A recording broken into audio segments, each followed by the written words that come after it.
You're listening to Off the Vine with Kaitlyn Bristowe. Hey, Vinos, real quick, if you are listening right now, which obviously you are or you wouldn't be hearing this, can you hit the subscribe or follow button on whatever platform you're on? Please. That one simple thing helps more than you even realize. It allows me to keep growing on this podcast and making these episodes the best they can possibly be, obviously for you. That's the only favor I'm going to ever ask, okay? It truly means the world to me. Thank you. Now let's get into it. Hey everybody, welcome to Off the Vine. I'm your host, Kaitlyn Bristowe. Now, picture this, okay? Going through a divorce, co-parenting in the public eye, navigating exes, dating your friends, rumors about swinging, and fans campaigning for you to be the Bachelorette. All while raising 2 children and looking like you just stepped out of a leg day tutorial, okay? Today's guest has quietly become one of the most intriguing women on reality TV. She joined the Secret Lives of Mormon Wives on season 2 and somehow manages to stay composed in a cast full of very, very strong personalities. So we're talking co-parenting with Chase. We're talking about the real dynamics with the MomTok girls. I even asked, I had a feeling at one point, I was like, is Chase still in love with you? Would you guys ever get back together? We also talked about dating as a single mom, glow-ups, beauty pressure, regret, growth, and whether she'd ever hand out roses as the Bachelorette. So I think you're going to really like this conversation. I sure did. Please welcome Miranda Hope to Off the Vine. I cut a bob and it was like so good and I loved it. But the second it started growing out, it just went all like, and yours is so thick. Like, do you have certain extensions that I need to be getting? So when I cut it, I took out all but like one like thin row. And I honestly feel like I need to take more out. I feel like it's almost a little too thick, like just at the bottom. But I haven't had it for like long enough where I feel like it's gotten to like the awkward length yet. So I'm like, I might run into that. So I'm like, and then you have to make a decision. And I'm like, I don't know if I'm like ready to decide. Yeah, I'm in that phase. Keeping up with the bob? Am I going like me? I don't know. We'll see. A bob is so fun until it's not, and then you're in the awkward phase, and that's where I'm at right now. That's why my hair looks like this, because I'm like, I'm gonna put it in a little pony and look at it. It's like a little like sprout. I'm like a potato with hair. But yeah, when you're not home and you're not in your routine, I'm like, all that matters to me is that my visa is on the way, and I could be home by tomorrow. And I'm like, okay, we are turning the beat around. I am gonna be positive. I'm so happy, and I'm so happy to talk to you too. It's so nice to meet you. Fun addition. So nice to meet you. The vibes were a little iffy season 1. I feel like season 1 of anything is pretty chaotic. And I feel like there's so much happening. Marriages were imploding, friendships were shifting, and the whole swinging scandal basically blew up the internet, which also started the show, which we're all grateful for. But you were kind of adjacent to all of that, but not actually on camera. So what was happening behind the scenes for you during that chaotic time? Yeah, I was dealing with marital issues that I was like, I don't know that putting this on reality TV would save my marriage by any means, which ultimately, obviously, there's no saving it either way. However, having it be on TV would have made things a lot harder. And so that was ultimately like a huge reason why I decided not to do season 1. But then once, we split and I had some time to heal and it came to season 2 and they approached me to be on season 2. I just felt a lot differently about things. And I think I'd done, a lot of healing. And then also I didn't have to deal with all the marital stuff. And even now, just watching everything unfold the way it does for all of the other relationships, I count my lucky stars all the time that I'm like, I'm so glad that I'm single. What a beautiful thing. I know, right? Relationships are so messy and so complicated, even when they're beautiful, and it's just so hard. So you originally were asked to be on season 1, but you were like, let me get through and figure this out first. Yeah. How mature of you. Thanks. Well, I mean, I think it helped that I had just come off of like the whole swinging scandal and all of that. So you realize that all of that isn't really like what it's cracked up to be and like what's worth it and what's not. And so I think I was very much like jaded by the online scrutiny and all of that I'm like, I don't know that sacrificing my peace, when I would just fought for my life for a few years, I'm like, I don't know that I'm ready to subject myself to that again. But season 2, you were like, you know what? I'm into it. Yeah, season 2, I'm like, now that I got rid of him, let's run it back, actually. I'm a single mom now, all right?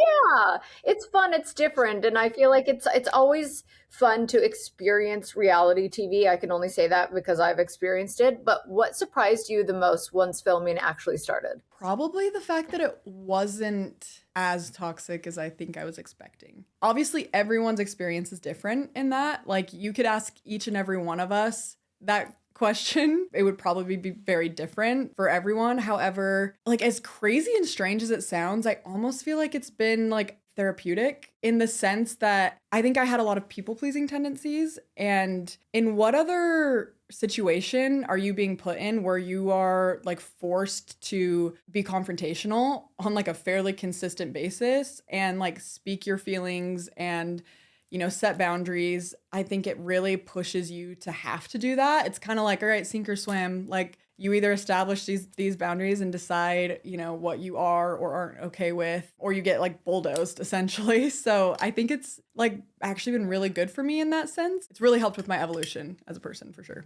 That's so valid because there is a lot of strong personalities on the show. Obviously, you need that for a TV show. And then you kind of find you find your way and you find who you gravitate towards and you find out like who you are as a person and how you want to stand up for yourself and what makes you feel like good and safe and what makes you be like, oh, I got to have a boundary here. So who did you naturally gravitate towards? I actually would say that like coming into filming for season 2, I would say was probably closest to Jen and Whitney. And I still like have a good relationship with both of them, but I feel like as time has gone on, I've like developed like a very different friendship, I think, with all of the girls. I would say like as a whole, I'm probably closest to Layla. And like, she's been one of my best friends for a few years now. But that's another thing that's actually been really surprising. The developing of like genuine friendships, just because you never know when it comes to reality TV, right? I think viewers know that there's a level of it that it's like, oh, it's, this is a television show and they've got,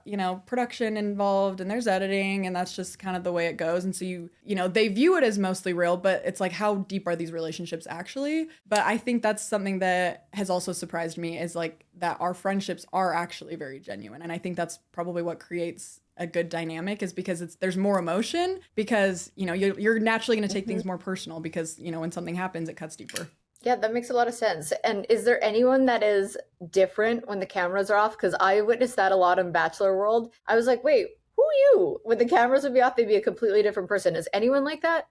I used to think like at first, I felt like sometimes Whitney a little bit, but not even in the sense, like I think Whitney is just like such a performer in general that I think like... Totally. I think it was like kind of a subconscious thing. I don't think like Whitney went out of her way to like play things up necessarily. I think now that she's like come into herself a lot, I don't think she's that way. But like, I feel like, especially at this stage that we're at right now, I feel like all of us have evolved a lot since season 1. I feel like we're all pretty much who we are off camera. I even think that way. Like, I love putting it on. I love performing. I like entertaining and I like being funny. And I had to even check myself sometimes being like, oh, am I just still the same person? I always want to show up the same. But I mean, there's always a level of performative when you're being filmed all the time, right? Like the cameras can go off and I'm like, okay, shit, thank you. I'm tired. Like it's, so I see what you're saying. It wasn't in like a manipulative way. It was just her being like, I'm an entertainer. I think sometimes it really is subconscious. Yes, I agree. And season 3 especially showed like real fractures, particularly between Latia and Kate. And when two strong personalities are at odds in a tight group, it usually ripples. But did you and Layla feel like pulled into that? Oh, for sure. But there's also so many other like components to that whole situation that it wasn't even necessarily just like, the Kate and Latia of it all. Like I had my things as well with Kate that made me need to take a step back, and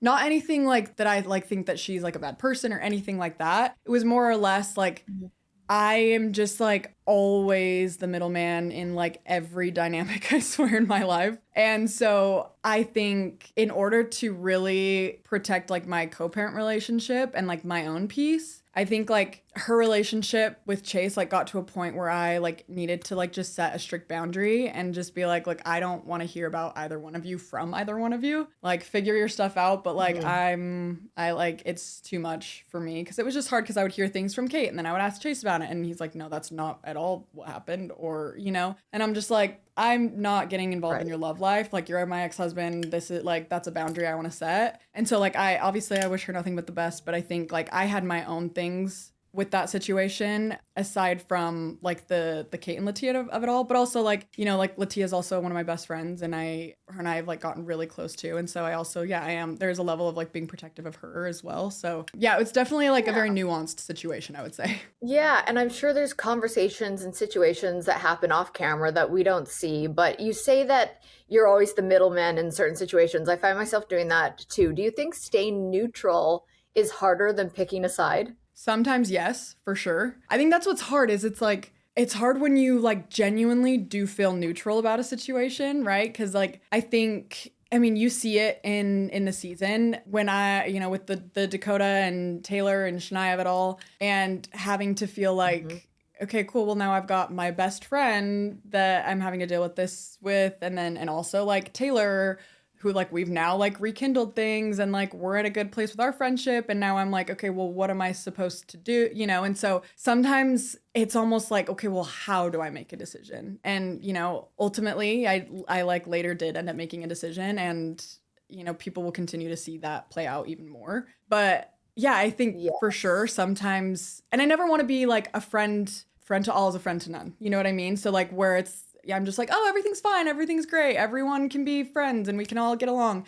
Because like, yeah, I definitely have that approach with things. I do feel like I have a pretty neutral personality, but at the same time, when I do have a pretty black or white opinion, I'm like more than okay to share it.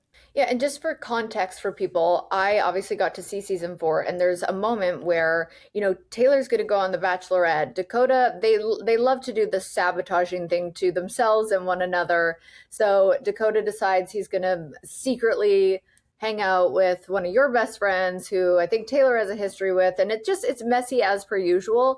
But I did like the way you stepped in there with your sexy little raspy voice at the time, and you were just kind of like, we got to figure this out. Here, this is messy. This is bad. This is what's going on. And you kind of were like, you could kind of tell you came into your own in that moment. Instead of being, you know, neutral, you kind of stood your ground and like, here's what's shitty about this, and here's what's happening. And you were the right friend to everybody. You weren't just people pleasing. You know what I mean? Well, yeah, thank you. I think with that, I take the approach with my friends where when it comes to dating, I'm like, look, I don't want to ever be the friend that's going to chastise you for like going back to an ex, or, you know, doing something that maybe I wouldn't do, whatever, because I don't want to be the type of friend that like when shit hits the fan, you don't have somebody to come to. With that being said, I also am going to create those boundaries where if like your actions and your toxic relationship is affecting me and my peace, I am going to set a boundary and tell you when it's wrong. And the thing that was frustrating about that is that I had told Shania from the get-go, this is going to be bad for me. This is going to put me in a shitty position. This is going to be worse for you. And like, you know, all of the ins and outs of like the way that like Taylor works. And also like, I knew that her and Taylor had multiple conversations about, you know, like her ex situationship, and Taylor's kind of helped her through that. So there were just so many layers to it where I'm like, this is not a good idea. So then for her to continue to do that, it just felt like a slap in the face and like completely disregarded. So at that point too, I'm like, no, this is making my life harder. Now I'm in a shitty position. And like it you know, fueled that fire, I think, a little bit to be, you know, more straightforward and confrontational about it and be like, look, I don't support this. Yeah, you were like, this is the time for me to step in and actually like, because it was just going to ruffle so many feathers, and then it did. And, you know, it's just the whole song and dance that happens so often between Dakota and Taylor. But I still can't get over.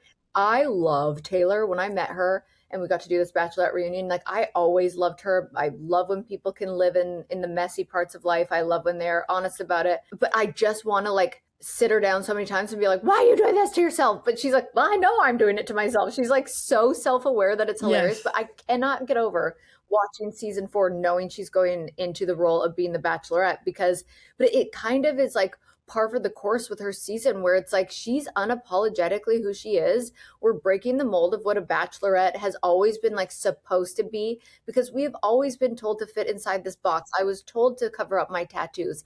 I had to cut my hair a certain way. I wasn't allowed to wear a bright lipstick. I got absolutely destroyed for going on a few dates before becoming the Bachelorette. And I'm like, what the hell is so wrong with me just being myself?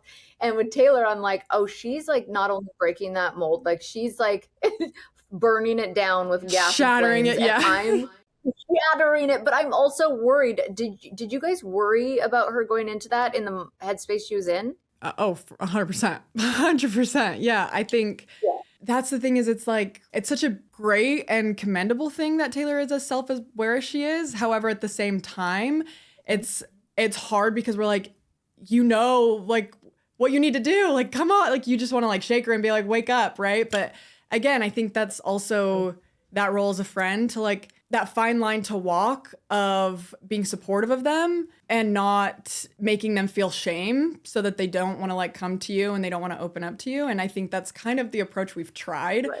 But, obviously it does get to a point too where it's like, we're tired, you're tired. We all know how to solve this situation. There's one route, you're just not taking it. And so it gets exhausting. And so, you see that in the season, and it is hard as a friend, like knowing that there's not really anything you can do, right? It's their fight to fight. And, we'll see how it all plays out with Bachelorette. But all in all, like Taylor was a great pick because she does definitely break the mold. And that's, one of the things that's so great about her and what will make a great season for Bachelorette. Yeah. And I still think like so many things can be true at once. She can be in a messy part of her life and still have feelings, but she can also still want to move away from that and find a true happiness in a different partner and see the light and realize that life can be different. Like both of those things can be true, and she's just being proof of that. And I'm really excited for her because I hope it works.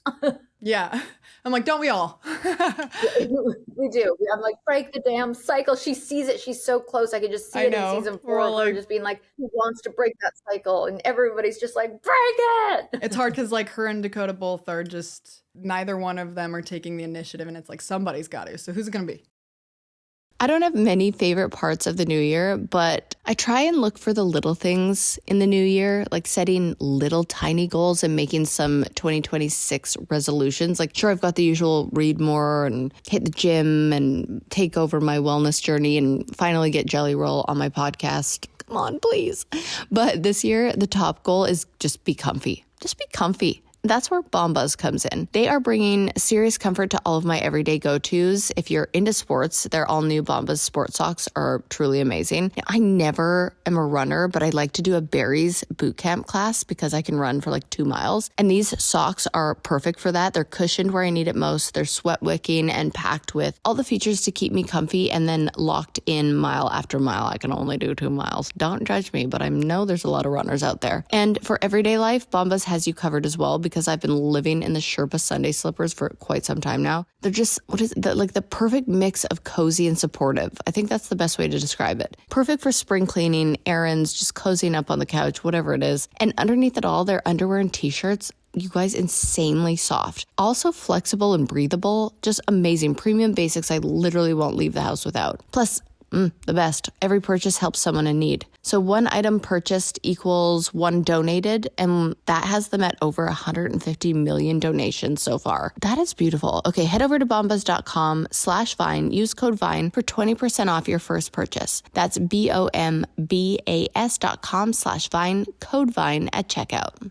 I know I talk about my hair a lot, but it really has been through everything over the years, with coloring it, heat styling, extensions, you name it. I just have done it. And for the longest time, I thought that squeaky clean feeling after shampoo meant it was actually healthy. But honestly, my hair would still feel dry or like it needed more, which is why Hair Story, it just changed my whole perspective on a wash day. So their new wash method is not shampoo. It's a 2-step system that cleans your hair without the harsh detergents that can strip everything out. So you start with their pre-wash, which resets your scalp and removes all that buildup because your scalp is very important for the health of it. And then you use New Wash, which is their cleansing cream that replaces both shampoo and conditioner. So the first time I used it, I promise my hair just felt immediately softer, smoother, healthier, like it wasn't just fighting to recover. And I've noticed that I don't need to wash it as often, which I didn't expect, but obviously love. It's just simplified everything, I guess. My hair genuinely feels better because of it as well. So if you are looking for healthier hair without overdoing it, Hair Story is really worth checking out. It's proof that doing less can actually give you better results, which I think is really important when it comes to your scalp and hair. To try it for yourself, go to www.hairstory.com/offthevine and use code VINE15 for 15% off your order. moving on to Demi. Are you in contact with her after season 3 wrapped? No, I haven't spoken to her since the reunion, I think. Well, this last season, I guess, like, she's in 4. So that's, whenever she left season 4 was like when I last saw her, spoke to her. So probably Dancing with the Stars, actually. Yeah, that makes sense. And is the group chat alive or dead? I'm like, which one? Well, I mean, there's probably a few, isn't there? But no, it's very alive. The group chat we have now, very much alive and well. She's thriving. We kind of touched on this earlier, but season 4 is such a turning point such a turning year for you. You're single, you're evolving, your confidence just feels different. I want to know if we're going to see more of your romantic life. Like, is there anything you can tease in that area? Are you dating anyone? Do we get to see it? I'm not dating anyone. I don't know. I have been asked this a lot recently, and I'm just like, well, first of all, I don't get out much. I'm like, I feel like I'm between mom life and then like career wise, I'm like, I just don't really do much beyond that. But I also am like, I just don't really get the sense that my person's in Utah. So I'm like, I guess I just like, fair, through like meeting people through work and whatever, I'm like, maybe it'll just fall in my lap. But I'm like, I don't really have the time to like date seriously right now. It's just like my schedule's so chaotic that I'm open to it. I would love to find like somebody at some point, but I'm not necessarily like in a rush to. It's kind of just been like this last year, I haven't really dated at all, to be honest. It's just been like my focus has been my kids and my career. I'm like, I said on the season, I'm like, yeah, I'm like ready to start putting myself out there. Here I am still like, yeah, maybe I'll start putting myself out there. Still just like not a whole lot going on over here. You're putting yourself out there in ways that doesn't necessarily mean you're like out hunting for guys and wanting to date. You're putting yourself out there in a different way where you're, like you said, a more evolved version of yourself, and you are probably going to find it when you least expect it. And maybe it won't be in Utah. If you weren't living in Utah, where would you live? I've actually like thought about moving to Nashville, oddly enough. Yes, come on. Yeah, I'm over. like, I love Nashville. Every time I'm there, I'm like, I love this place. So there's a few different places I would live, but obviously, like, I have a co-parent, so like he'd have to be on board. Yeah, I think that's exactly it. Where I'm like, I feel for sure like the most authentic version of myself that I've been, and so I'm like, I feel at peace with like being single right now. So I'm like, I'm open to love, but I'm not really like, I don't really care enough right now to go like out of my way to search for it. If that makes sense. That is a really beautiful place to be. And you brought up co-parenting, so I have to talk about Chase because viewers have opinions, obviously. You got married young. What was life like when you first got married? Honestly, I feel like Chase and I had a really good marriage. I mean, it wasn't without like its issues for sure, but I feel like the first few years were great. Still had our issues, but for the most part, I feel like there were more highs than there were lows, and I feel like we've always worked like pretty well as a team for the most part, and so that's why I think when I decided on divorce, I really felt like we would make good co-parents for that reason, and luckily that's been the case. It wasn't that way like right off the bat. It definitely like took some time to find our footing, but yeah, I think it wasn't like, even like the worst parts of our marriage, like we still had a lot of good, like happy moments. All in all, it just, the cons outweighed the pros eventually. But I think that's part of why we co-parent well now. That's nice. I mean, not a lot of people can say that. So if it was like a few years and things were good, when did the cracks kind of start forming in the foundation? I mean, like I said, it wasn't even perfect even though in the beginning there was, more pros than cons. And then, in the end, there was more cons than pros. But like, I think there were cracks from the beginning. I think I knew that going into marriage, to be honest with you. But I was 19 when I got engaged and 20 when I got married. And Chase was my first serious boyfriend I ever had. So I'm like, even now, I'm like, I've only ever had like, since Chase, I dated someone after my divorce, but then I've been single for the last year. And I don't really have a whole lot of dating experience, to be honest with you. I think that with religious pressures, I think we both kind of rushed into it quicker than we would have otherwise. Not to say that like I regret it. I have my kids and I would not trade for anything. But I think that, looking back, I for sure was not ready for marriage, and neither was he. Yeah, I mean, that young, I don't know who is, and you're still figuring out yourself and your sexuality and who you are and what you want. And then the swinging storyline, like, obviously changed everything. Like, I don't want you to feel like I'm saying this for you to say yes. I'm curious, though, if you regret that chapter or if you're like, that's just how life goes and that's how it had to happen. You know what? I remember I actually had a moment after season 3 aired, where I was like laying on my bed and I was like looking at some comments on like one of my videos or something, and they were just like overwhelmingly kind and nice, and I felt like people were finally really starting to see me for who I am. And it was kind of like I had like a flashback moment to during the whole swinging scandal. And what a lot of people didn't know is that I was also, you know, like my marriage was suffering clearly, because it's like, how do you end up in that situation if your marriage isn't suffering? But, you know, dealing with that on top of like a faith crisis, and, you know, I had a baby not that long ago prior. And so there was so much going on. And I remember just being like so low, so depressed, and thinking like there's no light at the end of the tunnel. There can't possibly be a purpose for this. And then like, you know, fast forward to season 3 coming out and just feeling like, oh, there was a light at the end of the tunnel, and I feel like I'm here now. And that doesn't mean it's always obviously going to be perfect, and you're still going to, especially in this industry, you're still going to deal with online hate to one degree or another. But I think I'd much rather deal with backlash and hate based on like my actual character and who I really am, versus this like version somebody, you know, created of me, or that the internet has created of me, because there's not enough context to know otherwise. And so I think that's where I am now, where I'm like, I can handle that like so much easier now, because I'm like, if you don't like me, like that's fine. But you're basing that off of like the version of me that I'm confident in showing. And so it's like, then I'm just not for you, and that's fine. Yeah. Versus before it was like, Yeah. I had such a heavy front on of like somebody that I wasn't really. See, I think that's like such a life lesson. There is whatever you had to go through, no matter what that looked like, for you to realize that you can just be who you are and like me or hate me, instead of exhausting yourself trying to put on a front with being somebody else. It's the most freeing feeling in the world. And I just want to know, like, what did you learn about yourself in that time? I think that's part of coming on the show and like being vulnerable and like transparent, and finally being like, you know what? I am going to talk about this. And like, I'm sick of hiding. I'm sick of like not being my authentic self. And I think after like deconstructing a lot of like religious beliefs, and, you know, after like leaving my marriage, I was a version of myself at that point that was like a lot more unapologetically myself, and was, you know, took the approach of like take it or leave it.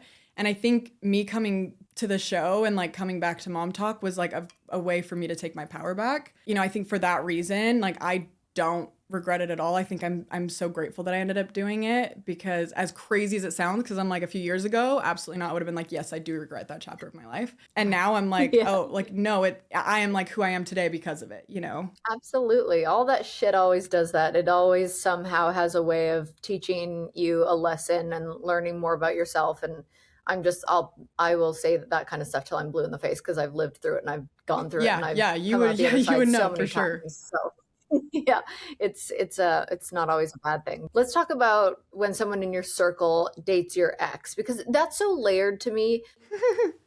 Story of my life. Well, I'm like, it's crazy how often it happens in your guys' world, but it depends to me on like, if they're honest with you and they call you and say, you know, how would this make you feel, or how close that friendship actually is from what we think it is. But how did that actually feel, seeing Taylor and Chase have maybe not in her opinion, but a flirty meetup at the end of season 3? Yeah, I think for me, like the disconnect there was just, I think, like lack of like full transparency, because I'm like, I didn't really get the vibe that they like actually were like dating or wanted to date or act like, you know, had those types of feelings for each other to where it would move in that direction. But I think like just given the history, you know, I just like would have appreciated like the respect of like the information and getting ahead of it, just so I didn't have to be, you know, wondering and just be caught off guard, I guess, in that way, especially since we had worked so hard to like build our friendship back, you know.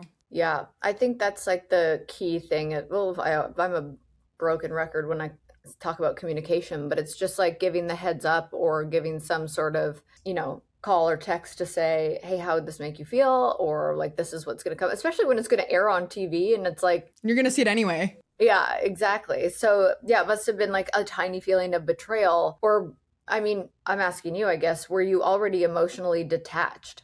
To me, like, it had nothing to do with the like any feelings for Chase. It like I was like so far beyond that at this point. For me, it's based on principle, and I think that it's just like a simple level of respect, and that's all it really comes down to. And I think, you know, like if it was like a roles reverse situation, I'm like, I know good and well that communication would be expected. I mean, it would never be roles reverse, but if it were, you know, I know that Taylor would want that communication as well. And I think just given the history, it to me like, I'm like, oh, it's a no brainer to just clue me in, let me know, whatever. And so even though it wasn't about, you know, even in the season when I get emotional talking about it, it wasn't me getting emotional over the idea of them having a relationship. It was me getting emotional over like how much headspace I allowed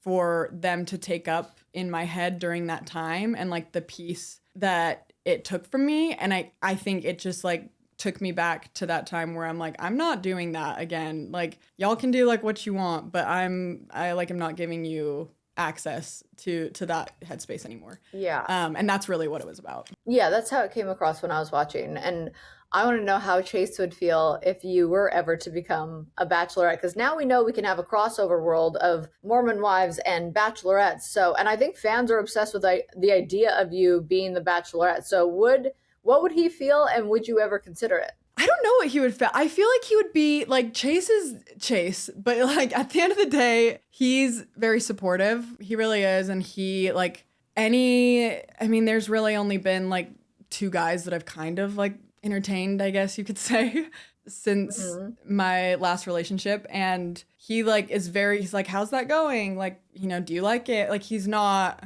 I think a lot of people expect, because of like his online presence especially, for him to be like what does this guy think he's doing? Well, what a loser. Like go get out of here, right? But I think, you know, we make jokes, we tease, but I think all in all, like he does want me to find, you know, a love that I am deserving of, and he's supportive. So I think he would be totally supportive of that. I think he would be happy to help out like in ways that he needed to, like with the kids, in order to make it happen. And That's so nice. I think it would be, I don't know, I would be open to it for sure. I think it would be very like I said, I don't have a ton of dating experience, so it would for sure be an intimidating experience for me, but I would be open to it for sure. I think that would be adorable. Watching somebody who doesn't have like a ton of dating experience, I feel like would be so endearing. And then having a supportive ex who you co-parent with would be like maybe almost too healthy for the show. For like reality TV. I don't know. Knowing Chase, he has just enough toxicity where he'd probably show up and cause chaos just for the shits of it. There you go. Well, do you ever think he's like still in love with you, and like there's like a slight chance you guys could ever make it work, or am I just being delusional here? I don't know. I mean, his therapist thinks so. But I'm like, I actually don't know that I actually get the sense that he's really like, I think it's more so, I don't know, maybe it's like family dynamic stuff, or just like, I think it's the dependence. I think like there's like, because we're still in each other's lives, I think we were married for a long time. So I think there's still that like level of like vulnerability. So I'm like, sometimes I think it could be based on that, but we work so much better as co-parents. So there would never be any going back at all. But, you know, I hope he does find someone that's great. So many people would not want their person or their ex to like find happiness, but I love that you two both actually genuinely want that for each other. And I feel like you learn so much from relationships. So if you were to either date or be a bachelorette, whatever it is, what are you not willing to compromise on anymore? Oh, for like what I'm looking for in a partner? I guess maybe what's your biggest red flag right now? I'm like, how much time you got?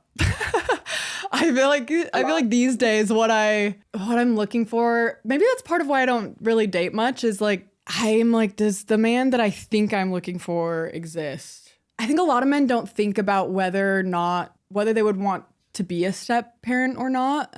They just kind of like start out being like, well, why not? Like, she's hot, let's like hang out, you know? And I'm like, that's great. And, you know, not that I like want anything like serious off the bat, but if you are going to entertain like a single mom, I do think that it's in everybody's best interest for you to consider like the long term of, if you were to start catching feelings, is it something that you would entertain? Is it something that you would be open to, a role you would be open to stepping into? I think, most of the red flags would be surrounding the idea of like letting somebody into my kids' lives and, how they handle that dynamic. Yeah. But I also feel like, you see so much internalized misogyny, I feel like, on our show and in our season, that's another thing that I'm like, I don't do that. Yeah, no, I'm like, you be secure in yourself and your masculinity and like, let me be an independent woman in this relationship or scurry along. I love that because the way that Jordan wants dad talk to be so famous makes me so angry. I'm like, stop making dad talk happen. It's stop trying to make fetch happen. It's not going to happen. Dad talk is not, it gives me the ick. I was just telling Jessie that. I was like, I can't do it.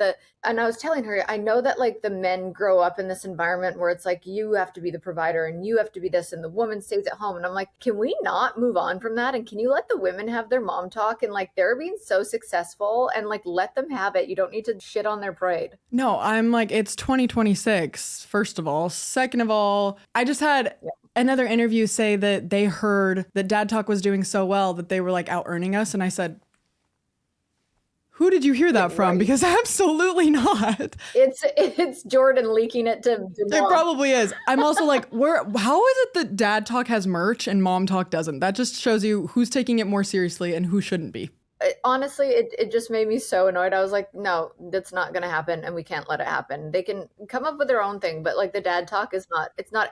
Mom Talk is for the girls and girls are the chronically online ones and guys don't want to see dads doing Dad Talk. No, that's what I'm saying. I'm like, it's for the girls and the gays. Go build something. Or if you want to like really attach yourself to gender roles so much, like go ahead. Make yourself useful. I freaking love that. Make yourself useful. Men need to go to war. What are you doing? Literally. Okay, we all know this feeling when your to-do list is so long, you don't even know where to start. Ooh, I feel like that right now, actually. Work appointments, catching up with friends, remembering to drink enough water. Life is nonstop. And if you throw apartment hunting into the mix, well, forget about it. Just forget about it. But that is where apartments.com can come in handy. They take the stress out of finding your next home so you can actually enjoy the process instead of dreading it. So if you want to see if a place is a good fit, you could take a 3D virtual tour and get a real feel for the space without even having to leave your couch. And once you find a place you love, you can schedule a tour online and even apply with one click. So you're not stuck filling out endless paperwork for every single place you're interested in. It's all in one spot, making your search just way easier. So whether you're moving for a fresh start, a new job, just better vibes all around, apartments.com helps you get it done so you can get back to literally everything else. So join the millions of happy renters. Find your next home at apartments.com, the place to find a place. Spring, a time of hope. It really does make me feel more hopeful. I don't know if it's the longer days, the warmer air, just the feeling of coming out of winter, but I always notice a shift in myself. Even the way I want to dress, that starts to change. I suddenly am less interested in dark, heavy layers and more drawn to pieces that feel lighter and softer and a little more expressive. I actually do have a wedding coming up, and it's one of those events where you want your outfit to reflect the moment, not in a stressful way, but in a way that feels kind of intentional. It's spring, people are celebrating love, everything feels fresh, there's something in the air, and you just want to show up feeling like the best version of yourself. Now, I always find myself browsing Macy's, and I keep coming back to these softer pastel pieces. I don't know why I'm so drawn to them, but the pale blues, the soft pinks, the light lavenders, buttery yellows that just instantly make you feel like you've stepped into a new season. I don't know, there's just something about those colors that just feel calming and confident at the same time. So what I love most is that it doesn't have to be over the top, okay? It's not about wearing pastels head to toe, although I probably would. It's about bringing those softer tones in a way that still feels like you. So maybe it's a flowy dress or a blouse that you pair with your favorite denim, or even just subtle details like lace or sheer layers that add texture and dimension. I've realized that over the years, pieces that make the biggest impact aren't always the loudest ones. Actually, that's a fact.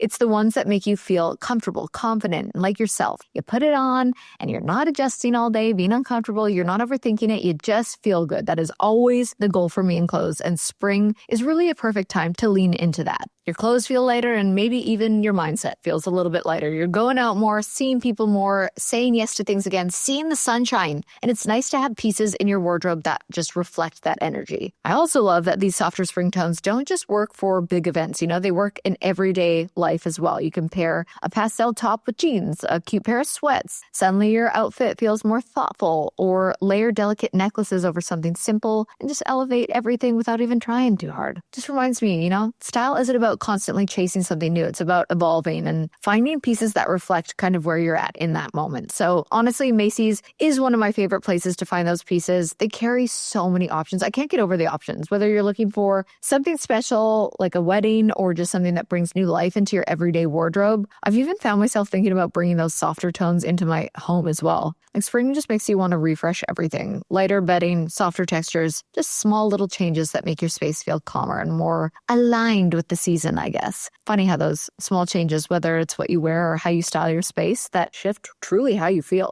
So I think that's what spring is really about. Not completely reinventing yourself, about reconnecting with yourself, letting go of the heaviness of winter, stepping into something lighter. And sometimes that just starts with something as simple as putting on a piece that makes you feel beautiful, confident, and ready for what's next. Shop in store or online at Macys.com. A lot of people wanted to talk about your glow up, and it sat with me the wrong way when people said glow up, because I'm like, I don't want glow up to only be about people's looks. I think glow ups are so much more than that. And I do think there's been this noticeable shift in your energy like the last couple of seasons. And I really believe that when you work on the inside, the outside falls into place. I really think it sounds cheesy, but I believe it's true. I just think like something shifted. So what do you think specifically did shift in this chapter of your life? Like mindset, boundaries, confidence. What actually moved the needle? First things first, get divorced. I'm like, first of all, let's like get rid of that dead weight. Step one. So true. No, I think it is kind of crazy because I do feel like, the body really does keep score. And, I think your body knows things before your conscious mind does. And sometimes you just have to play a little bit of catch up. And I think that's exactly what happened in my case. And through the divorce process and then months and years following, I think that I didn't even realize how much inflammation I had. And I also have an autoimmune disease. And so I think that I think is heavily affected by your emotions, right? And the higher my cortisol is, the more inflammation I have. And so I think really regulating that and regulating my emotions and prioritizing my emotional, mental, and physical health. It was so many people initially were like, what's your weight loss program? And I was like, I honestly just started losing weight when I started to make decisions that were for me. And I think that, I dropped the people pleasing and the expectations societally and religiously. And I think that was really the biggest thing. And making those tough decisions, those decisions that you're in limbo about, for such a long time, but what your decision is, it internally. And I think once you make that decision and you move forward with it, you'll be shocked by how your physical body and physical appearance reflect that.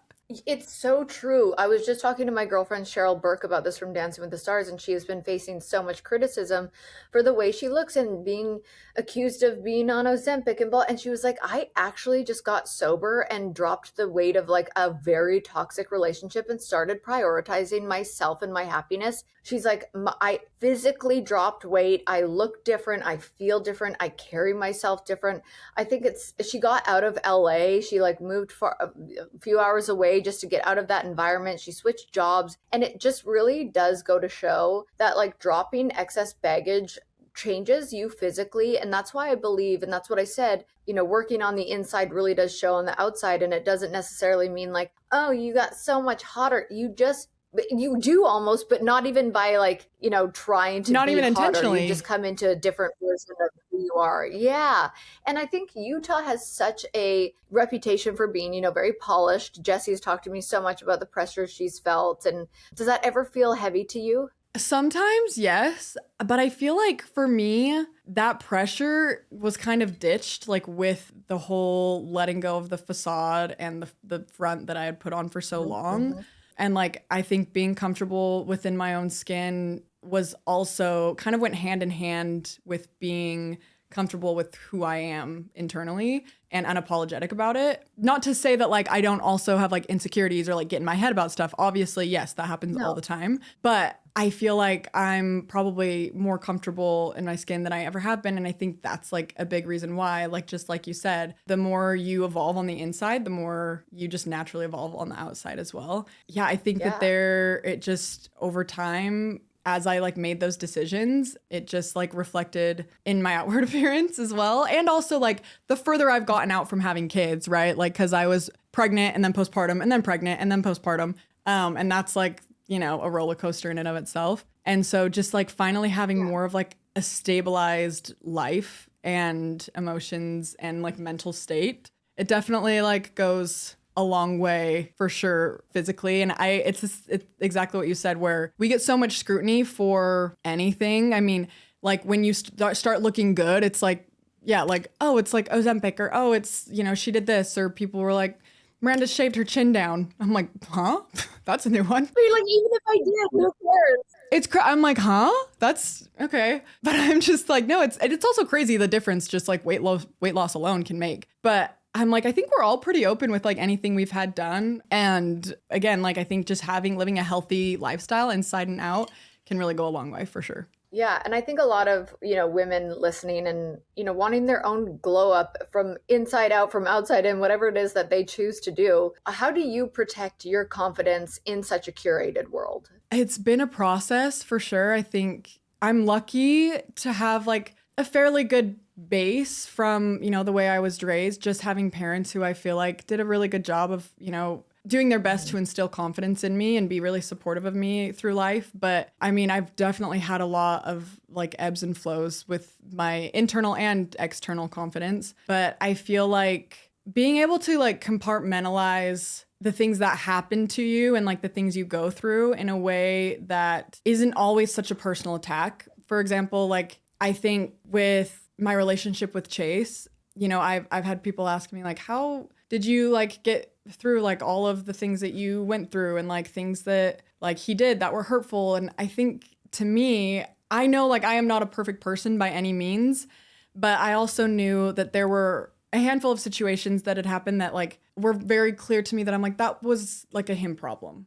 That's not that was not a reflection of like me not being enough and me not deserving love or being worthy of love. I know that I am those things, and it's being able to understand that everyone has their thing and like, you know, we're all not perfect, but when someone does something, not automatically resorting to it being you being what's less than and you being the problem. I think that women a lot of the time do that, and it obviously like can really affect your self-worth. And I think that's something that over time I've gotten a lot better at, to where I immediately go, okay, let me like assess here. Cause sometimes like I am in the wrong in some situations, right? But let me assess here. Okay, they could be going through X, Y, Z, and not taking it as a personal attack on my character right from the get-go. I think that's an important thing, is like even just the word curated. You have to know that things are being curated around you to look good. It doesn't mean that people in that other side of the internet or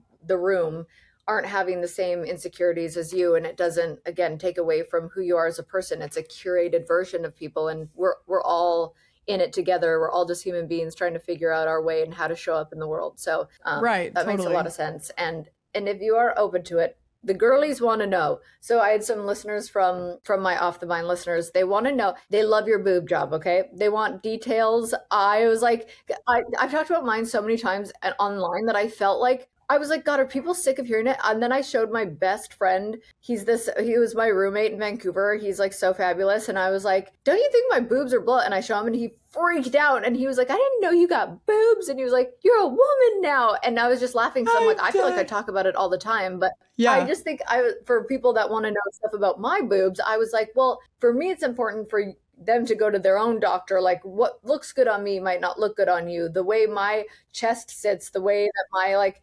body is built could need a different profile on yours. So I'm like, I know the girls want to know details, but I want them to also know that what looks good on you and what looks good on me might not look good on them, and that they don't need to do that if they don't want to.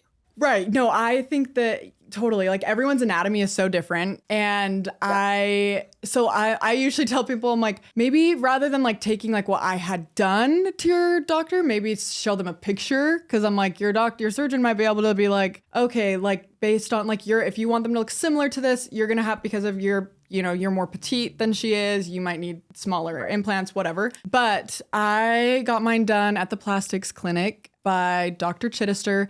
People always are so shocked by this, and honestly, I am too. But from what I remember, mine are 385cc, but everyone's like, there's no way they're 385cc. And I'm like, because then I see other people that have 385 and they look way bigger than what mine do. So again, it's like all, I guess, based on your anatomy, but 385cc, I'm pretty sure it's under the muscle, high profile. I want to say it's like a gummy bear implant, but he has Dr. Chittister, he has all of the info on his Instagram of all, like everything he did in my surgery. I even think he like recapped some of like the surgery itself. So yeah, if you're interested, he'll have like all of the details on his profile. I love it because I was like, I'm glad that we talked about the internal beauty and the glow up, but now let's go to the surface level glow up. I'm like, oh, I'm all about it. I'm like such an open book. The girls want to know what brand hair extensions you use. Mine are weaved. So my friend Savannah, she does them, but it's weaved hair extensions, and she actually does like a lot of like custom lengths and stuff. Because I had in season 2, I think it is. In season 2, I think they were like 26 inches. And like watching it back, I was like, oh, wow. Hair. All I see is hair. So I was like, yeah, I don't think I would ever do that again. But yeah, hers are great. I've loved them. But yeah, weaved hair extensions. Okay, and then they want to know how you maintain platinum hair and keep it moisturized and not fried. This one's hard because, again, like everyone's genetics are different, and everyone, like I do have really fine hair, but I am naturally blonde. Like you can, these are like my natural roots right here. Okay, yeah. So I don't have to bleach my hair very often. I also like, it processes really fast, so I don't have to leave it on as long. So I think that's a big reason why. And so my hair just pulls a brighter blonde naturally. So that's what's hard is it's like, I like can give all the tips and tricks, but it's like, that's only gonna like work for some people. But I do use purple shampoo. I've been using K18s lately, and it's a great one. And then last beauty question is, what beauty choice changed your confidence the most? That's a hard one. Like, was it chopping it all off? Because sometimes for women, like that really is just like cutting off like some trauma. Yes, no, it actually was kind of therapeutic chopping it. And it really was so much lighter because I also got like almost all of my extensions taken out. And so at first, before I chopped it, I was like, am I bald? And then they chopped it and I'm like, oh, okay, no, like this actually feels so freeing. It's so great. It's no secret. I'm a self-tan whore. I wouldn't say that was like a change. I've been that girl for some time now. So spray like a boost. Spray. Yeah. Any literally. Yeah. I'm like, I don't discriminate. I'm like, I'll self-tan, spray tan. A lot of like my makeup routine, I feel like, get you a good, because I don't have filler and I've never had lip filler, and so people are like, really? No way. I'm like, yeah, it's just because I overlined my lips to the nines. I'm like, that's really all it is. Well, I have lip filler, but I also overline. Yeah, I'm like, hey, I'm like, I've almost done it so many times, but I'm like, I don't know if I'm like a scaredy cat. But a good lip liner and gloss can like go such a long way. I would say some of my favorites are liner, Makeup Forever, their lip liners, and then like a Lawless lip gloss. Okay, good. You heard it here first. Last but not least, the confession booth, where you have to finish my sentence. Are you ready? I'm so ready. Let's do it. Okay. The thing Mormon girls are thinking but won't say is no. A lot of the time, I feel like simply just no, like setting a boundary and being like, no, I don't want to do that. No, I don't feel that way. And just like setting that boundary and being authentic. Cause I feel again, like that people pleaser, I was very much that way. And yeah, I think once I decided like, it's okay. Saying no doesn't make you a bad person. It's okay to say no and you should. That's a good one. Okay. The first time I realized I might not be the perfect wife was. I'm like, no, I was always the perfect wife. When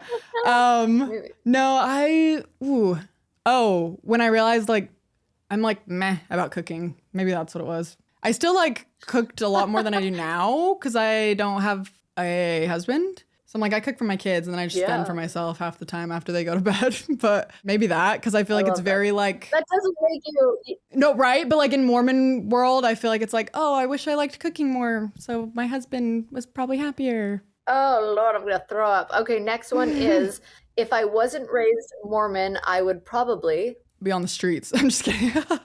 I'm like, I probably would have gotten in a lot more trouble. I will say that. I'm like, I think it was like, probably would have been detrimental. Like there were parts that were detrimental growing up that way. And then would have also maybe been detrimental had I not. But no, I feel like I'm like very spiritual. I feel like I probably maybe would have had my spiritual awakening potentially a little bit earlier. I love that. I'm very spiritual as well. Okay, the last one is, the rule I secretly questioned growing up was... First of all, the word of wisdom, the coffee thing just was like, because in my mind, I'm like, so energy drink, soda, like that's all okay, right? And then, but like tea, coffee, so I'm like, if it's made in a lab, then it's like, but if it's from the earth, so I'm like, I don't know about that one. That, and then also like some of the modesty stuff was just like, my shoulders, come on. I can't show my shoulders, like... Oh, you can show... Right. Oh my gosh. Yeah. What's that about? Yeah. I don't know. You don't want to get those men going with those shoulders. That's true. My shoulders those sexy are very shoulders. Sexy, so I kind of get it. I'll get you every time. I'm dead.